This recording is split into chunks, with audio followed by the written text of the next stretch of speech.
if you're not sure what this is baby Romanesco. It's one of the most interesting vegetables that they grow here at Babe Farms. And we're standing here in the fields of one of the largest specialty growers in the United States, which is Babe Farms, to talk about this little guy and some of these other little guys like baby cauliflower that comes in green and purple and orange as well as white, and some really interesting things you can do about it. But I'm standing here with Ronnie Labastida, who's going to tell us a little bit more. My first question is, what's the difference between these two guys? Romanesco is truly a cauliflower species. Though cauliflower family, it is a different species of the regular cauliflower. And the Romanesco is not really a new item. I mean, Romanesco has actually been grown since the 16th century in Italy. And it's only been in the past 15, 20 years that it's grown more on the commercial level. So one of my favorite things to do with any of these little guys, but especially the Romanesco, is on like a Japanese style mandolin, I'll just maybe cut it in half first and then just shave it really, really thin, and do this fresh. Don't soak it in ice water or anything like that. And you can see these just beautiful conical shapes, and it'll just show so beautifully on the plate. You can sprinkle that on top of some salads, on a nice charcuterie plate, a cheese plate, anything like that. Just add some crunch and really just interesting colors and textures. Another thing I love to do with either the Romanescos or the different colored cauliflowers, the green, the white, the purple, or the orange, is to just simply pickle them.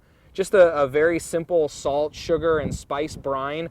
While you'll lose a little bit of color in the pickling process, it'll still show through as that beautiful purple and orange. And again, broken into little florets, it's just gorgeous on a charcuterie plate, against like that dark wood or a piece of slate. It just really pops, and more than anything, it's interesting for people to see because they've never seen colors like that.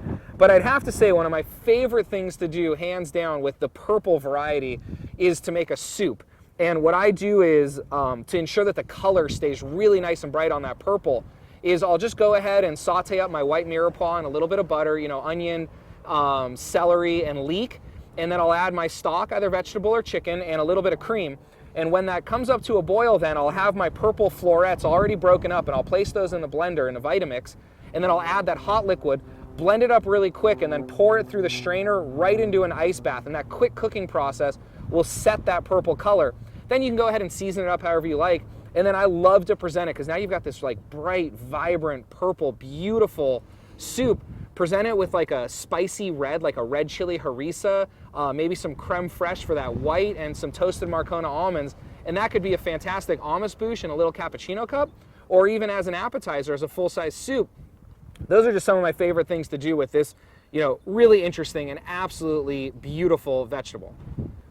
So Ronnie, one of the things that I've heard, and one of the things that I actually used to believe myself, was, how does the baby cauliflower get that beautiful purple and orange color? I had heard theories that they were grown hydroponically, like in a color bath, but can you tell us a little bit more about that? Okay, on the orange cauliflower, it is actually bred with carotene, which gives it that orange pigment, similar to what carrots have, that carotene in it, which gives it that orange pigment. On the purple cauliflower, it actually has anthocyanins, which is an antioxidant, similar to the red wine grapes. These are the results of selective breeding. Great, I think that's the most important part.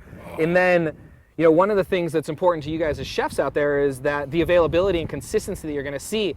As you can see out in the fields here, we've staggered the growth. So about every week to 2 weeks, they'll plant a new crop.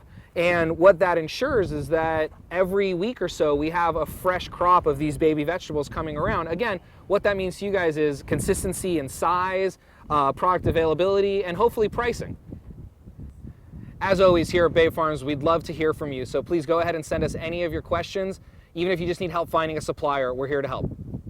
From all of us here at Babe Farms to all you chefs out there, we always encourage local when practical, but know that your customers deserve the best quality available. And remember that only tomorrow's harvest is fresher. If you'd like updates about seasonal products as well as more tips and suggestions for your menu items, simply click on the button.